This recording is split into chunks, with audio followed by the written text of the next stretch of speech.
ligada no podcast Bom Dia Tricolor. Bom dia, boa tarde, boa noite para você que está escutando. Vamos começando mais um programa para a gente falar sobre a semana do São Paulo, principalmente sobre o jogo do São Paulo pela Copa do Brasil contra o Juventude, jogo de ida em Caxias do Sul, 2 para o São Paulo, 2 para o Juventude. O jeito mais fácil de explicar esse jogo para quem não assistiu é o seguinte, não sei se você já teve algum momento, alguma situação na sua vida em que você não fez o que deveria ter sido feito e mesmo assim as coisas acabaram dando certo. E isso foi o jogo do São Paulo. Ele fez o mínimo do mínimo possível, ele cometeu inúmeros erros, o adversário foi muito melhor e de algum jeito o futebol é um esporte inexplicável e o São Paulo conseguiu sair com empate dessa primeira partida. É verdade que o Juventude não é um adversário ridículo, porque é um adversário de Série A, não é um adversário qualquer, assim, de Série C, D, mas mesmo assim é claro que o time do São Paulo é melhor e jogou muito mal, deveria ter jogado melhor, deveria ter competido mais, porque o empate do São Paulo saiu num gol de pênalti, daqueles cruzamentos que a bola bate na mão, então é uma jogada realmente bastante aleatória, né, que foi sorte, e aí o Reinaldo fez o gol de pênalti que empatou o jogo. Mas olhando a partida de uma maneira geral, né, o São Paulo errou muitos passes, sofreu demais com o avanço na marcação do Juventude, então toda hora o São Paulo perdia a bola no campo de defesa, ali. Então, assim, a gente já viu esse problema contra o Flamengo. É claro que contra o Flamengo foi mais fatal, porque o Flamengo tem jogadores melhores, né, ali de frente, né, atacantes. Nesse caso, o São Paulo perdeu muitas vezes a bola no campo de defesa e nem todas essas o Juventude conseguiu converter ou pelo menos criar uma chance de perigo, né, pela sorte do São Paulo. Mas assim, esse é um problema que veio desse último jogo já do Maracanã, hoje se repetiu muito e é uma questão que nitidamente o Rogério tem que melhorar para esse time do São Paulo, enfim, correr menos riscos e ser um time mais consistente. Mas não foram só erros de saída de bola. O São Paulo também errou muitos passes, não conseguia construir jogadas, errava passes assim de 3 metros, jogava a bola para lateral ao invés de tocar pro lateral. Enfim, o time muito descompassado também, por exemplo, quando a linha de ataque ali, vamos supor, o Caleri ia pro abafa, né? O Caleri e o Luciano, ou quem quer que estivesse ali do lado dele, Alisson, Nicão. Quando ele ia tentar fazer o abafa para pressionar os zagueiros do Juventude, só eles iam, o meio de campo não acompanhava, então ficava um buraco atrás deles e aí o Juventude saía tocando bola sem menor problema. Então o time do São Paulo, com muitos problemas, eu achei, problemas de compactação, problemas de ser um pouco também mais tranquilo no jogo, porque eu acho que isso foi um pouco assim, esses erros do São Paulo foram também em função do nervosismo, em função do time se perder um pouco no jogo, sentir que o jogo estava saindo do controle no momento que ele tentava sair com a bola toda vez no campo de defesa e o Juventude crescia, quase fazia um gol, a torcida vinha junto. Isso foi conspirando contra, né? E a impressão que se deu é que os jogadores do São Paulo começaram a ficar nervosos com esse cenário contra, vamos dizer assim. A grande questão que o São Paulo conseguiu empatar a partida, apesar dos pesares, é que, primeiro, o Rogério fez alterações no time e, segundo, o Rogério percebeu que o jogo precisava de jogadores mais experientes e colocou caras como Nicão e Patrick, que foram bem. Inclusive o Patrick participando ali do lance que deu origem ao pênalti, que foi o empate do São Paulo. Então, assim, o Rogério, eu não achei a escalação ruim do Rogério.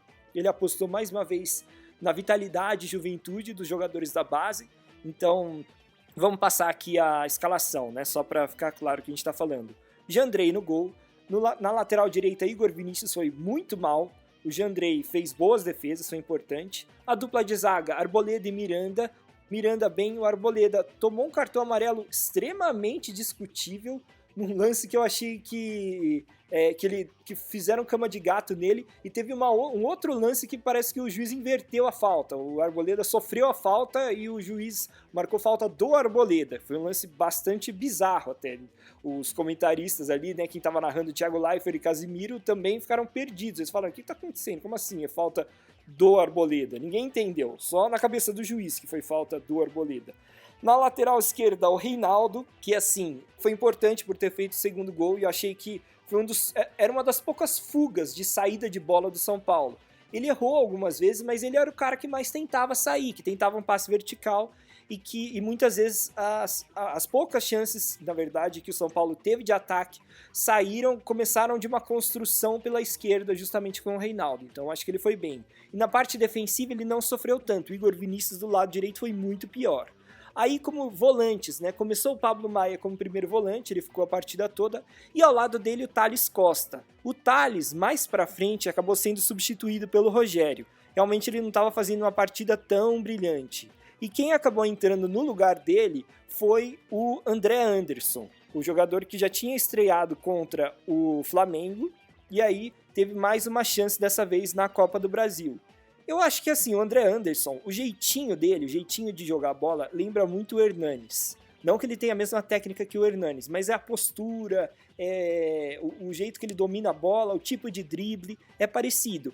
Mas, assim como o Hernanes, que a gente acostumou-se a ver no São Paulo nos últimos anos, parece que ele está a um ritmo um pouco abaixo do resto do time. Não estou falando que ele é igual ao Hernanes, porque é óbvio, o André Anderson é um jogador extremamente jovem, tem a idade do Igor Gomes, mas ele parece que ainda está meio num ritmo um pouco abaixo do restante do time do São Paulo. Parece que ele tem recurso, parece ser um cara técnico, mas precisa entrar no ritmo do jogo e do futebol brasileiro. Então, ainda achei que ele não foi mal, mas também não acho que ele foi pior que o Thales, talvez o Thales tenha sido um pouco pior, mas também não acho que ele esteja pronto, ou que seja uma grande, assim, nossa, ele jogou muito bem, vai ser muito importante. Acho que não dá pra gente falar desse jeito, por enquanto, desse jogador. Ainda no meio de campo tinha o Gabriel Sara, que eu até achei que fez um primeiro tempo decente, mas o Rogério o substituiu pelo Rodrigo Nestor. Para mim, o Nestor não foi tão bem quanto ele costuma ir, e acho até que o Sara foi um pouquinho melhor. E o Alisson completou ali o meio de campo. O Alisson brigou bastante, achei que não foi mal, mas o Patrick é um jogador mais técnico que o Alisson. Então, quando o jogo estava ali, o São Paulo precisando marcar um gol já no finzinho, o Rogério coloca o Patrick é importante, como eu disse para vocês, para o São Paulo conseguir o gol de empate. E na frente entraram Caleri e Luciano. Depois o Luciano foi substituído e entrou o Nicão. Na verdade, o Nicão entrou no lugar do Thales, né, e o André Anderson no lugar do Luciano, mas isso só naquela questão de substituição, tipo na placa mesmo, né, quem entra e quem sai, porque na prática o Nicão jogou mais à frente e o André Anderson no meio de campo.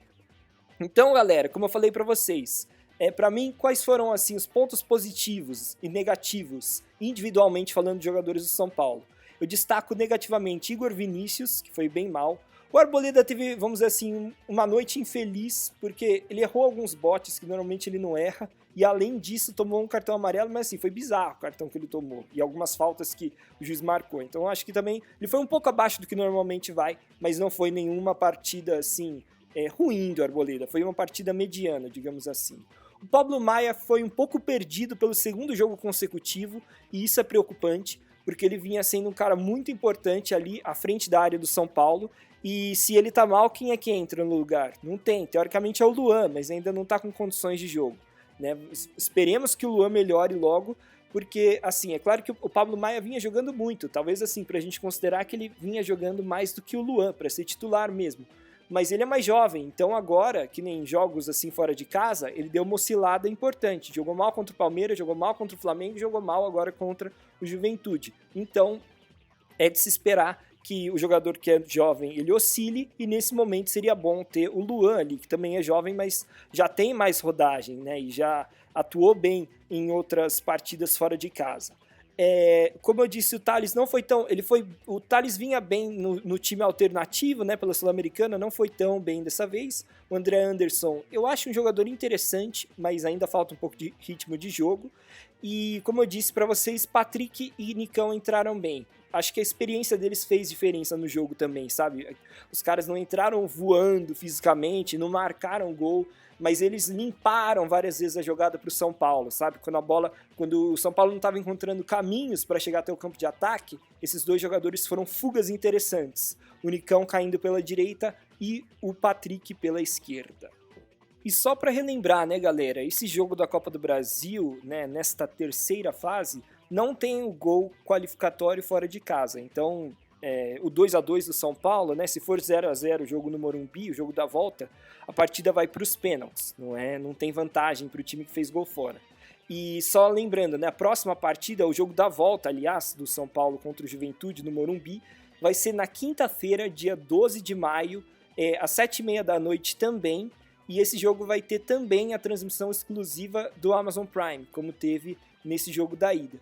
Então, São Paulo, até que, vamos dizer assim, né, considerando tudo que aconteceu no jogo, como eu falei para vocês, São Paulo sai até no lucro, porque basta uma vitória simples contra o Juventude, e aí no Morumbi, que provavelmente vai estar cheio, para que o time consiga a classificação para a próxima fase. Entrevista coletiva do técnico Rogério Ceni pós-jogo. Vamos falar o que foi de interessante que o Rogério falou. Primeiro, pediram para ele fazer uma análise do jogo, se ele achou que o time melhorou no segundo tempo e por quê, né? Aí o Rogério disse, no primeiro tempo não fizemos absolutamente nada. E aí ele colocou a culpa na energia ruim. Falou que o Calleri estava sozinho, porque o Luciano voltou demais para tentar puxar o jogo. Que ele depois, quando ele tentou corrigir, né, ele colocou o André como segundo atacante. Então o André Anderson, né, ele tentou colocar como segundo atacante. Ele fez mais a meia ali, mas tudo bem. Aí depois ele também falou que o Arboleda foi bem, fez muita cobertura, e o Patrick também elogiou o Patrick. Só um parênteses aqui meu agora, tipo, Rogério, falar que a energia que tava ruim, aí é um pouco de... Você parece tá um pouco mística demais essa resposta, né? Tem que falar por que o time foi mal. Falou que o time foi mal, admitiu que o primeiro tempo foi muito ruim, mas não falou exatamente por quê. Bom, depois perguntaram se a regularidade é o maior problema do São Paulo atualmente, né? O time não consegue ser regular. E aí o Rogério falou que isso é uma dificuldade de todos os times, que o time do São Paulo tem muitos jogadores jovens, né, que às vezes ficam muito afoitos, né, eles são rápidos, têm energia física, mas às vezes não sabem a hora de cadenciar, como por exemplo os jogadores como Nicão e Patrick sabem fazer, porque são mais experientes. E aí ele também falou que, enfim, por você ter que rodar muito o elenco, ter muitos jogos, isso também dificulta um pouco a regularidade. Depois perguntaram especificamente do Luciano, já que ele é um jogador que está em processo de renovação, tá? Ninguém sabe se ele vai renovar ou não e tal. Perguntaram o que o Rogério Ceni acha dessa questão de renovação. Aí o Rogério falou que o Luciano é importante, que ele faz gols, que ele é bom pro elenco, que é um jogador que abre espaços quando ele tem espaço para jogar, ele consegue abrir jogadas, né? E aí ele também falou que hoje, né, no jogo contra o Juventude, ele teve que sair porque ele estava muito bem marcado, ele não estava conseguindo encontrar os seus espaços dentro de campo e também porque já tinha cartão amarelo. Depois perguntaram um pouco mais sobre a tabela do São Paulo, que é muito ingrata, são vários jogos fora de casa com viagens longas, e perguntaram para o Rogério se o São Paulo tentou pedir para que algo fosse mudado. O Rogério disse que isso é um problema que não é só do São Paulo, né, que a tabela é ruim para todos os times, mas, por exemplo, ele disse assim, o próximo jogo, sábado, contra o Bragantino, poderia ser domingo. E aí ele disse, não temos vencido muitas batalhas nesse sentido, fecha aspas. Ou seja, dizendo que os bastidores do São Paulo não têm conseguido ter uma influência sobre a CBF ali para conseguir que a tabela dê uma favorecida, né? Ou pelo menos não prejudique, quando não vai ser ruim para ninguém, né? Quando não vai atrapalhar também outros clubes. Bom, na sequência perguntaram sobre o André, o que o Rogério tem achado do André, que é recém-chegado. E aí ele falou, o André treinou muito pouco, teve aquele dia que passou mal, então tecnicamente ele é bom, elogiou bastante vários aspectos do André, mas disse que precisamos fazer com que ele evolua taticamente. Aí dizendo então que falta um pouquinho de treino para o André se encaixar melhor no time. E por final, né, no fim também perguntaram sobre o Bragantino, que é o próximo adversário do São Paulo, e o São Paulo tem tido muita dificuldade contra o Bragantino, então perguntaram quais são os méritos do Bragantino? Por que é um time tão difícil de se enfrentar? E aí o Rogério parecia que estava desabafando. Ele falou assim, que o time é bom, o time tem dinheiro, faz investimento, gasta 150 milhões de reais para contratar um monte de jogador, não tem um elenco comprido com um monte de jogador, gramado é bom, não tem pressão, o treinador tá lá 1 ano e meio, jogador de 23 anos do Flamengo e Palmeiras vão pro Red Bull Bragantino, e o Red Bull também não precisa vender jogador necessariamente para ficar no verde, né? Ele não tem a necessidade de vender. Se o jogador é bom, ele fica com o jogador e pronto, não precisa vender para fechar o caixa. Então ele quase que fez um desabafo de como ele talvez gostaria que fosse o São Paulo, já que é um time que realmente é muito bem estruturado. Uma outra notícia bastante interessante para o São Paulo, e aí mais como instituição, é que o Manchester United está de olho em contratar o Antony, jogador que, né, tem atuado bastante pela seleção brasileira e atualmente defende o Ajax. A notícia que a gente tem, nada está confirmado tal, mas é que o Manchester United estaria disposto a pagar 60 milhões de euros, que hoje são cerca de 300 milhões de reais, ao Antony, né, ao Ajax pelo Antony. Só que o São Paulo tem direito a 20% desse valor. Isso porque quando o São Paulo vendeu o Antony para o Ajax, ele permaneceu com 20% ali ainda do jogador. Então, nessa segunda transação, né, fazendo as contas, o São Paulo teria direito a 8,8 milhões de euros, que são cerca de 44 milhões de reais. Ou seja, se tudo isso realmente acontecer, se o Antony for vendido do Ajax para o Manchester United e realmente for esse valor aí de 300 milhões de reais, 44 milhões vão diretamente para os bolsos do São Paulo. E para um time que está com uma dívida tão grande como é o Tricolor, e tem, inclusive nessa semana fez mais um empréstimo aí com o banco para conseguir pagar a dívida de curto prazo, 44 milhões vão ser muito importantes. Você pode até pensar, mas dizem que a dívida do São Paulo é de 500 milhões. Sim, é claro, né, 44 não vai resolver tudo. Mas, considerando que tem essa questão que eu falei de dívidas a curto prazo, muitas vezes o seu maior desespero é pagar alguns milhões que você está devendo, né, para ontem. Então, com esses 44 milhões, você consegue quitar essas dívidas a curto prazo, e também o São Paulo ele está próximo de conseguir quitar todas as dívidas que ele tem com os jogadores do elenco atual. Provavelmente, entrando essa grana do Antony, conseguiria finalmente zerar, não dever nada a ninguém dos jogadores que estão no São Paulo, porque o Tricolor continua pagando a muitas, né, duras prestações a dívida que tem com o Daniel Alves. Bom, galera, eram essas todas as informações que eu queria passar para vocês no episódio de hoje. Lembrando que o próximo jogo do São Paulo é fora de casa pelo Campeonato Brasileiro contra o Bragantino. E esse jogo vai ser no sábado, dia 23 de abril, às 4h30 da tarde. Muito obrigado por escutarem, galera, e até a próxima.